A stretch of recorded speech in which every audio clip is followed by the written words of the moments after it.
Here's a quote, Mr. President, to start the day. I do think we're in a very serious danger of repeating almost all the mistakes of the 1960s and early 1970s.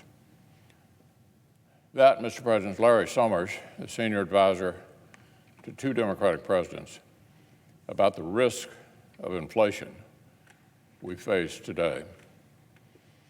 As one report explained, quote, the former Treasury Secretary has been warning since February that President Joe Biden's big spending agenda was creating the risk of an inflation spike this year, potentially cutting into the economic recovery from the COVID-19 pandemic, end quote.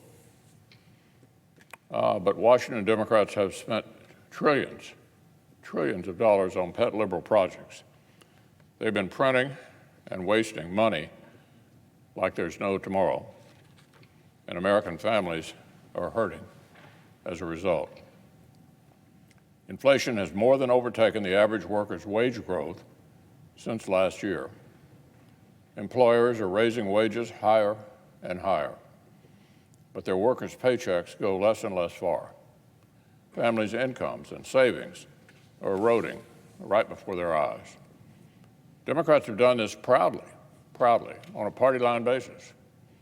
Back in 2020, during the teeth of the COVID emergency, Congress worked across party lines to pass massive rescue packages that Republicans and Democrats had written together. Virtually every serious expert agreed that after the last relief bill that we passed in December, the economy was primed and ready to go. But our Democratic colleagues wanted more. Like they admitted from the start of the pandemic, they wanted to use the crisis to, quote, restructure things to fit their vision, end quote, from a temporary emergency to permanent socialism. They bragged the partisan bill they passed in March was the most left-wing legislation in American history. Now they want to dwarf that bill with a reckless taxing and spending spree that would cost trillions more and bury the country in job-killing tax hikes. When it comes to spending and the economy, President Biden, Speaker Pelosi, and the Democratic leader have made a conscious decision. They don't want Republican governing partners. They want to go it alone. Well, with one exception, just one exception. No, Republicans won't have any input into the massive, reckless taxing and spending spree that will stick middle-class families with higher costs, lower wages, and a socialist country they didn't vote for. But Democrats do want Republicans' help with just one thing. They want us to help raise the credit limit to make it happen. They want us to help clear the path for their partisan, job-killing agenda, which we oppose.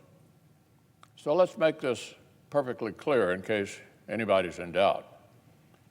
The debt suspension that just expired in August automatically covered the borrowing that had been accumulated before that date. This is a discussion about the future. This isn't the last 4 years when we were reaching bipartisan government funding agreements, bipartisan appropriations, and bipartisan COVID bills. Democrats have made a different choice. They want to make policy all by themselves, so they can come up with the financing on their own as well. The Democratic leaders have every tool and procedure they need to handle the debt limit on a partisan basis, just like they're choosing to handle everything else.